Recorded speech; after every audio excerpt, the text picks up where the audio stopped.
Dictation start होगा 5 second बाद। Start. सभापति महोदय, आज हमारे देश में जो ऊपर से लेकर नीचे तक शिक्षा दी जा रही है उसमें व्यवस्था ही एक कारण है जिसकी वजह से शिक्षा का स्तर गिरता जा रहा है। मेरा अपना विचार है कि जो शिक्षा प्रणाली है और जिस रूप में शिक्षा दी जा रही है वही अनुशासनहीनता का भी कारण है। अपने देश और प्रदेश में हर एक चीज़ की अपनी अपनी भाषा है और वह बालक जो इस देश में पैदा हुआ है, जो अपनी मातृभाषा की गोद में पला है, उसको यदि अपनी मातृभाषा में ही शिक्षा दी जाए तो मेरा विचार है कि शिक्षा का स्तर ठीक हो सकता है। जो सबसे बड़ी भूल और कमी सरकार के द्वारा दी जाने वाली शिक्षा के संबंध में हो रही है वह यह है कि बालक की मातृभाषा में शिक्षा न देकर उसको उस भाषा में शिक्षा देने की व्यवस्था की गई है जो हमारे देश या प्रदेश की भाषा का भी रहे ही नहीं। मेरा अभिप्राय विदेशी भाषा अंग्रेजी से है। मैं यह मानकर चलता हूं कि जब से यह भाषा इस देश में आई है, चाहे वह किसी भी कारण से आई हो, इसे आप भी और इस माननीय सदन के सदस्य भी जानते हैं कि उसके बुरे परिणाम ही निकले हैं। कोई भलाई नहीं हुई है। इस देश की जो हानि हुई है वह किसी से छिपी नहीं है। हम देख रहे हैं कि हमारे यहाँ जितना फैशन बढ़ रहा है और जितनी वेशभूषा बिगड़ रही है वह सब अंग्रेजी भाषा के ही कारण है। पैरा। जिस समय यहाँ पर अंग्रेजों का राज था, प्रायः यह देखने को मिलता था कि वे लोग जो विशेषकर किसी न किसी तरह से सरकारी पक्ष के ही होते थे, अंग्रेजों से मिलने के लिए जाते समय अंग्रेजी वेशभूषा का ही प्रयोग करते थे। परंतु यह इस प्रदेश और देश का दुर्भाग्य है कि अंग्रेजों का राज्य समाप्त हो जाने के बाद भी लोग उनकी वेशभूषा को पहनते चले जा रहे हैं। इससे जो प्रभाव हमारे देश के फैशन पर पड़ा उससे लाभ के बजाय हानि ही हुई है और हो भी रही है। मेरा ऐसा विचार है कि अंग्रेजी वेशभूषा से इस देश को बहुत हानि हुई है। भारत की गौरवपूर्ण सभ्यता और संस्कृति के संरक्षण पर पर्याप्त ध्यान देने की आवश्यकता है। पैरा।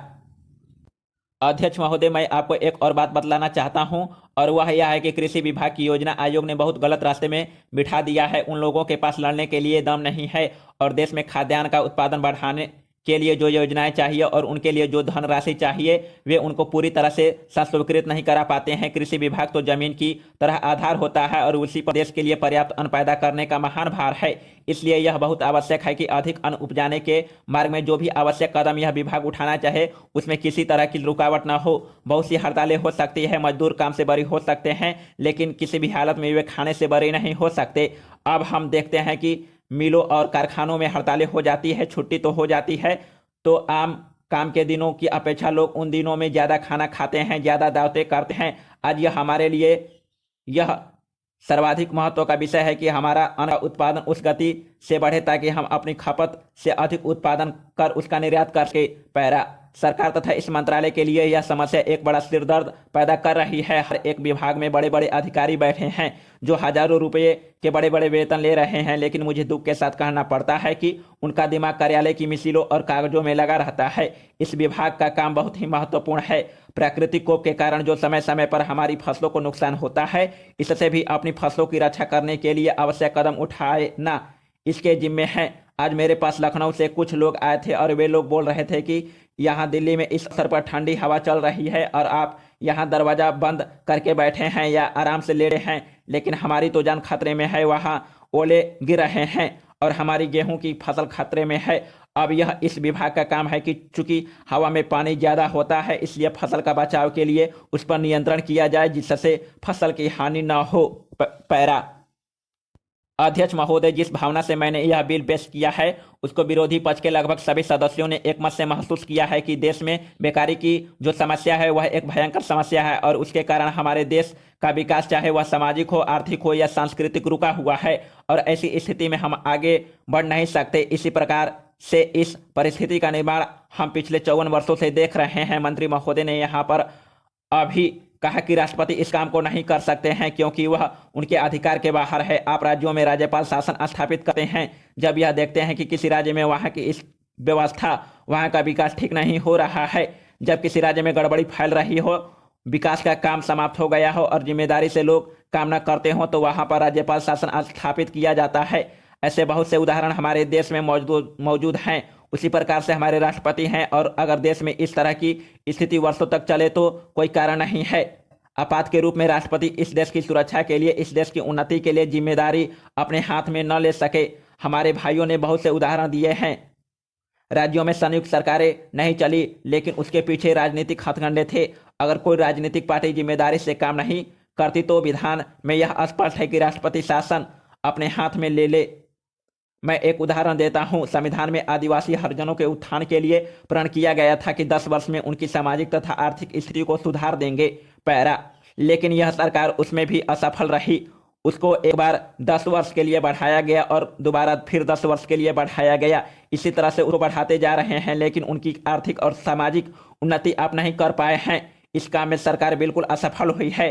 पिछली बार सरकार पर अविश्वास का प्रस्ताव भी आया था और वह पास होने वाला था। इसलिए मेरा कहना है कि हमारे देश में यह बेकारी की समस्या है, वह एक बहुत भयंकर समस्या है। पैरा।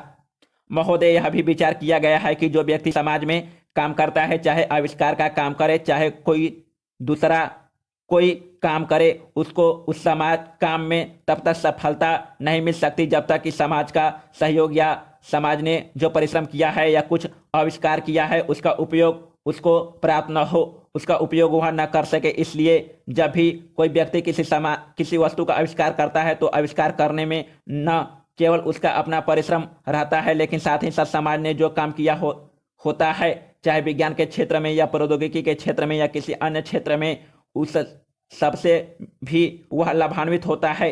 इसलिए जब हम किसी आविष्कार के अधिकार की रक्षा करना चाहते हैं तो उसके साथ साथ यह भी विचार हमारे दिमाग में आता है, जिस व्यक्ति ने समाज की सहायता से आविष्कार किया है उस समाज को भी उसका फल अधिक से अधिक मिलना चाहिए। माननीय मंत्री जी ने भी कहा है कि पेटेंट लॉ इस सिद्धांत पर आधारित होना चाहिए। पैरा।